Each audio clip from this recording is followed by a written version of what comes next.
Tonight on CFTK-TV, how the city of Terrace will prepare for the upcoming fire season. The federal parties reveal their strategy to fix the housing crisis, and an increase in assaults towards healthcare workers in British Columbia. Northwest BC's only television news team. We are CFTK-TV News. Hello, I'm Damian Smith, and thank you for joining us here on CFTK-TV. We begin today with a look at a new way that the city of Terrace is looking to prepare itself for the upcoming fire season. With more, here's Cale Maslin of CFTK-TV.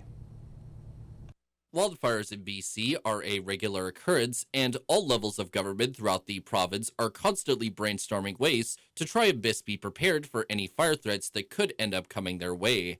And on the municipal level of government in the city of Terrace, a new program has been put into place recently in order to help serve as protection for the community. FireSmart is a wildfire prevention and mitigation program. Over the winter, we worked behind the scenes to develop a community wildfire resiliency plan.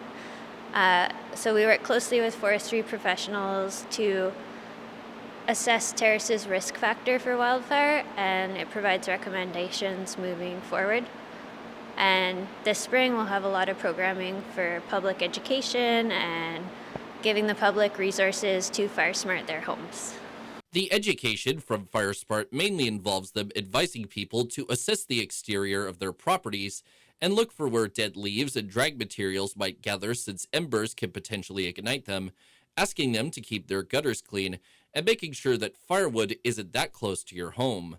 And while the brand new Community Wildfire Resiliency Plan is looking to get finished sometime this summer, the city is still looking to get opinions from the public on this subject. Later this week, the City of Terrace is putting out a survey through our Facebook website and through our City of Terrace website as well, and just looking to gather information on the FireSmart program, and it's a great opportunity to provide feedback, so please fill out that survey when you see it come out.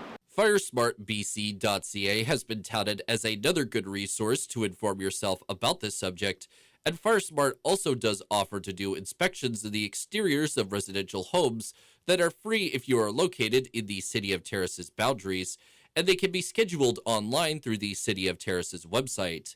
For CFTK TV News, I'm Cale Maslin.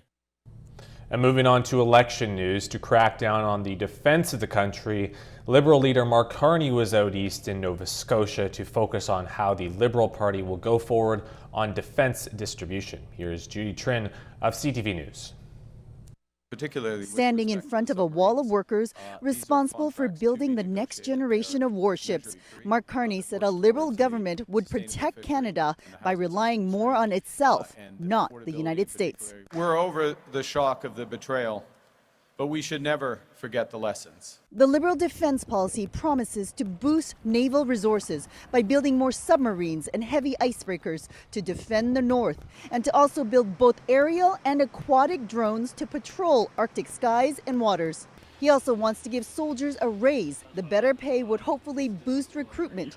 The Canadian Forces currently face a shortage of 14,500 members. Defense spending has more than doubled in the last decade, but it's not enough for the new environment we're in.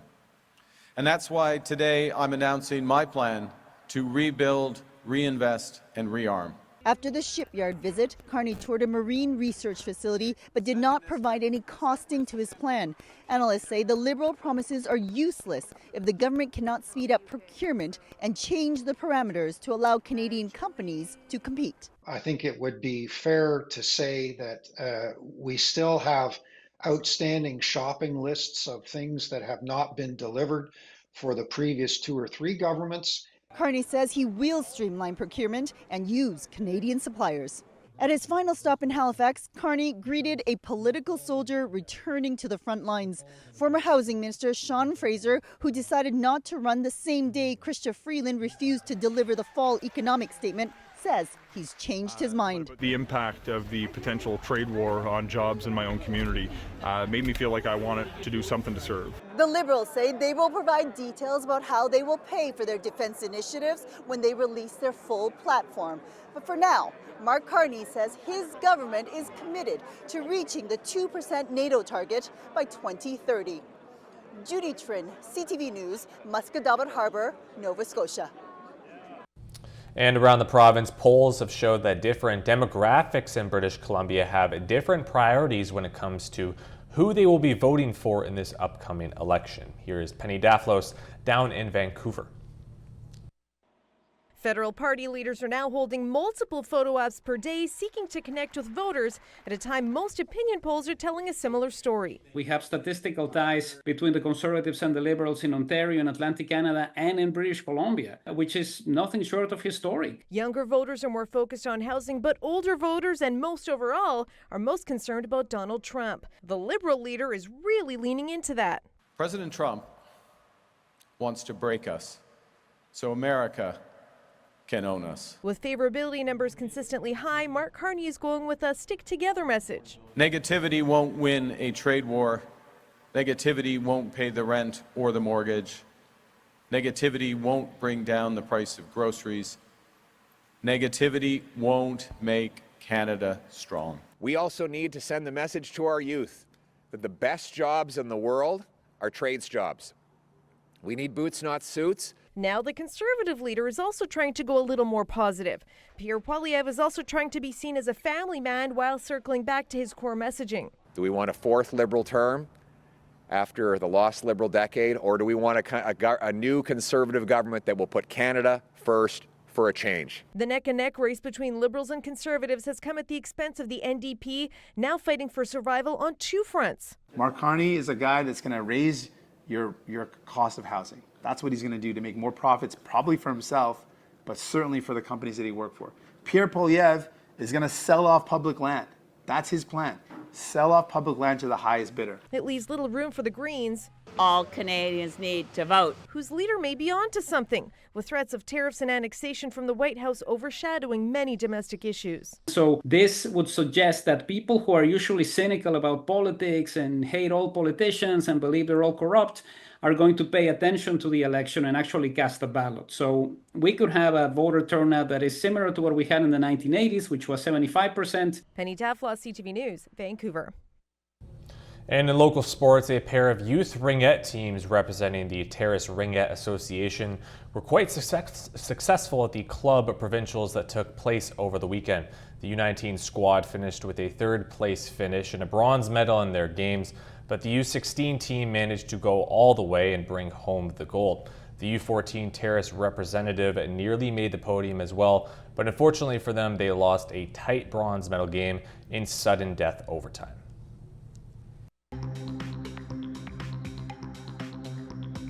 Coming up next, an avalanche in BC's interior claims 4 lives.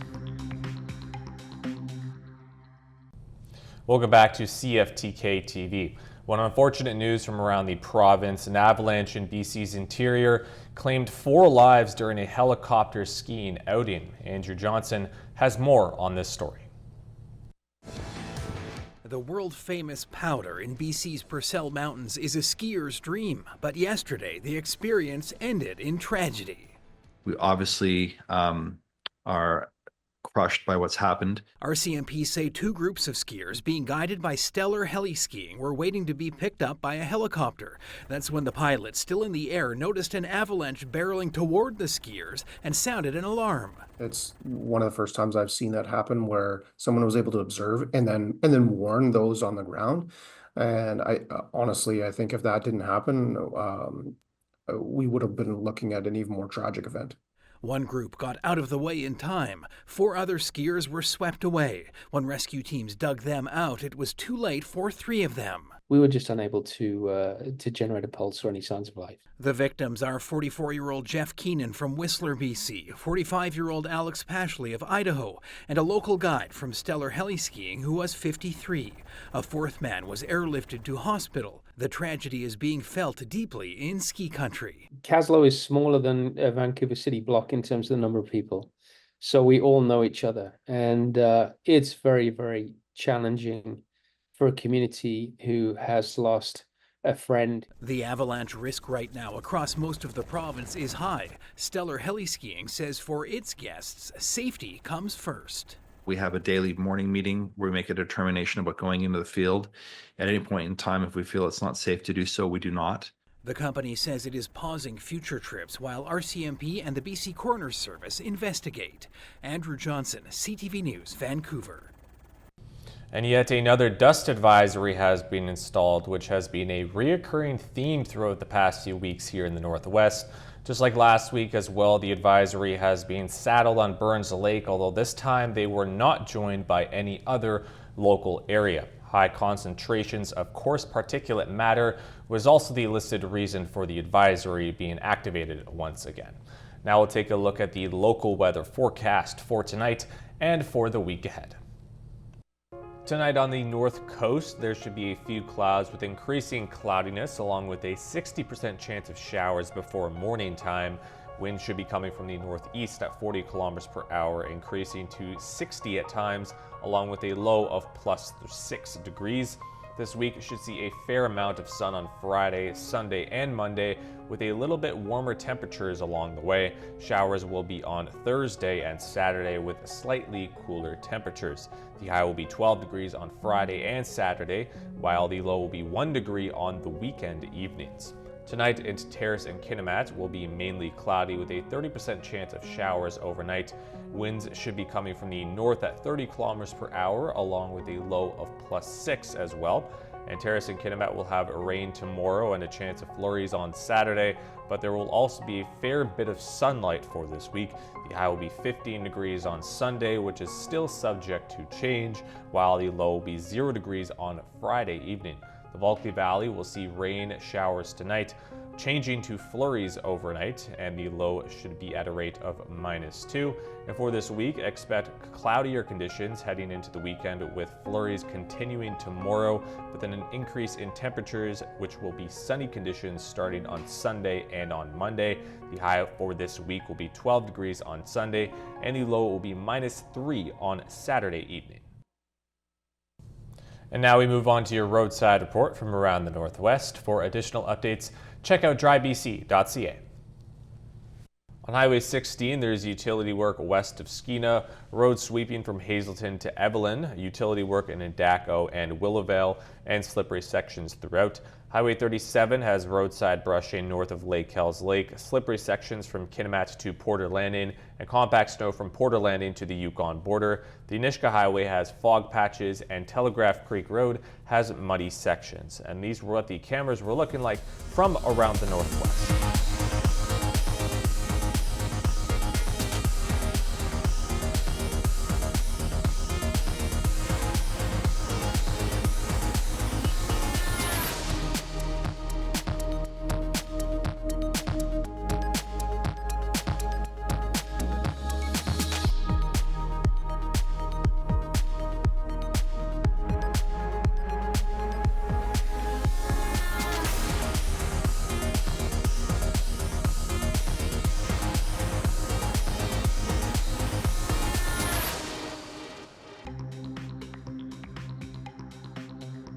Still to come, how the federal parties will prepare for the housing crisis across the nation. Hello again. Well, the ongoing challenge that Canadians are facing in finding places to call home at an affordable cost has been a top issue on the federal campaign trail, with parties trying to bring renewed attention to an issue that was set to be a major question for this election and beyond. Rachel Aiello of CTV News has more. Today, the Conservatives announced an expansion of their existing pledge to remove the GST from new homes under $1 million to include homes that cost up to $1.3 million. Now, $1 million is not enough to get the average home in many markets. It's almost surreal, isn't it? Pierre Poilievre said this move could save buyers up to $3,000 in annual mortgage payments. Yesterday in Montreal, NDP leader Jagmeet Singh visited the same shovel-ready vacant land that he stood on during the 2021 election to make a point about Liberal inaction on affordable housing. There, he promised to set aside 100% of suitable federal land to build more than 100,000 rent-controlled homes by 2035. Today, Singh met with a renter about her challenges as a tenant in downtown Toronto. But I couldn't afford to move and stay in this neighborhood. We're not in it for large corporate landlords. I'm going to fight like hell to make sure you don't have to live in that fear and that worry that. Before calling the election, Mark Carney said he'd offer first-time home buyers similar GST relief to what the Conservatives are proposing. But on the trail, the Liberals so far haven't unveiled any fresh housing proposals. I'm just going to ask for your patience for a couple of more days, is we need to build affordable housing at a scale we haven't seen since the Second World War. My government is going to do that. With homes in Canada costing roughly 3 times as much as middle-class Canadians can afford, experts caution there isn't a simple solution and say Canadians should assess parties' entire housing plans once they're released. There are no easy, quick fix answers to the crisis that a lot of Canadians find themselves in. There's only treating housing like a long-term infrastructure issue and making policies that will last longer than one term of government. While Singh's announcement today was housing focused, he did not make any new policy commitments. This at a time when his party's foundation of support appears to be on unstable ground. And we'll start to see how prices change with the ongoing trade war between Canada and the United States. But that has not been the sole reason for inflation here in our nation. John Venivali Rao has more on the uptick of prices from around the country. In recent years, it's where Canadians have most felt the sting of inflation. Coffee, oh my gosh, coffee. This I paid $14.99 for this. It was the cheapest one. This used to be like I swear less than a year ago, $8.99. Rising grocery bills taking a bite out of the budget. You know, some things I don't buy anymore because the fact that they charge too much. And while in January, inflation appeared to be under control, in February it jumped higher than expected, and some items up substantially compared to a year ago. Average rent up nearly 6%, car insurance up 7.5%, and mortgage interest costs up 9%. And in a recent survey of Canadians, 67% said the cost of living is a top issue facing the country. With the head of the Bank of Canada recently warning a trade war with the U.S. could lead to higher inflation. David Craig's been stockpiling some food items just in case. I think prices will definitely go up, yes. So I'm prepared for that. Both the Liberals and Conservatives promising income tax cuts to help. The NDP has a plan for more affordable housing. Diane Sawazo is a mother of 2 who also runs a food and travel blog called The Flying Couponer. She says lower taxes would help, but also wonders if price limits could be imposed on consumer items. I think that traveling is a little bit more expensive now. The price of utilities is going up. The mortgage is going up. All of the parties are now waiting for the next major data point, the inflation reading for March. It'll be released April 15th, just 2 weeks before the election, and it could be an influential number. John Venivali Rao, CTV News, Toronto. And now we take a look at the stock market, where we have a drop in most categories today. The Canadian dollar is up 1/10 of a penny. The price of gold is down $3.40. Oil is up 65 cents. Natural gas has had no change at this moment, and aluminum is down $34. In Toronto, the TSX is down 178 points. The Venture Index is down 8.57. In New York, NASDAQ is down 372, and the Dow Jones is down 132. Still ahead, how British Columbia is seeing an increase in assaults on healthcare workers. Well, down in Vancouver, we are seeing yet another assault on a nurse, which has become a more common trend in BC healthcare units. Martin McMahon has more on the story. This is one of the more horrific situations that I'm aware of. This is the Siegel building at Vancouver General Hospital. Psychiatric patients are treated here, and this is where a nurse was strangled unconscious on March 13th. The patient that assaulted her also assaulted another patient. Her colleagues ended up dragging her lifeless body behind the nursing station, which was a secured area where she regained consciousness. It's a high-profile attack, but part of a larger series of recent assaults on nurses, including one earlier this month where a nurse was allegedly punched at Langley Memorial. So it wasn't that long ago that there was a student nurse that was actually stabbed. Now, obviously not fatally, but nonetheless, a patient turned a knife on a student. While the province has added in-house security guards in recent years, Gear says at the Siegel building there is only one guard who patrols the building and is not permanently stationed there. We want to see more relational security officers. There also needs to be improvements in the communication of the risk of violence. In this instance, there was a history. The full history was not communicated, though. Beyond security, there's a call for consequences for those who assault nurses and other healthcare workers. If it happened on the street, what would happen? If you were assaulted on the street, you would be charged. And this is not happening. We're, rather than charging people, we're having a nurse take a course on how to prevent this from happening again, as though she's at fault. Health Minister Josie Osborne was not made available for an interview, but says she wishes the nurse and everyone else affected by this all the best in their recoveries. She also adds the NDP government has doubled the amount of hospital security workers.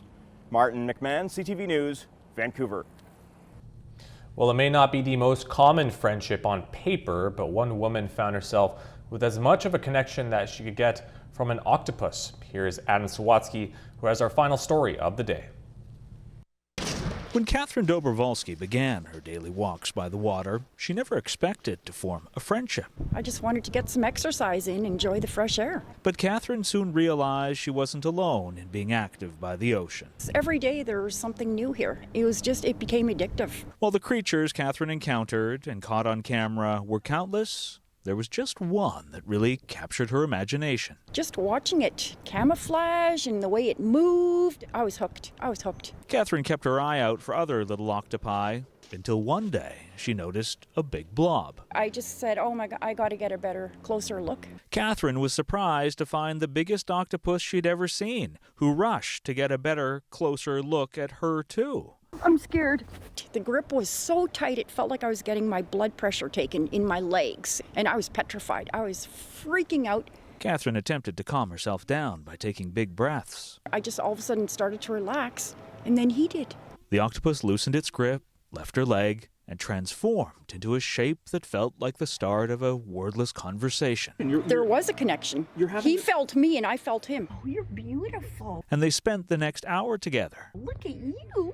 It was the best day of my life. Before continuing their conversation over the past few weeks. Oh my God, are you ever soft? He's sort of like an underwater puppy dog now. Love you. Now, Catherine says the octopus she calls baby seems to recognize her, regularly swimming up to her leg to give a hug and receive an appreciative pat. Look at you. You're so pretty. Now we're buds. And their friendship, Catherine says, is powerful and a privilege. I was giving him love, and he gave me love back. A love that Catherine hopes will inspire others to connect with the natural world, with curiosity, appreciation, and respect. Good baby. Adam Sawatsky, CTV News, Victoria. And that will be all for the cast tonight. Thank you very much for watching, and have a good evening.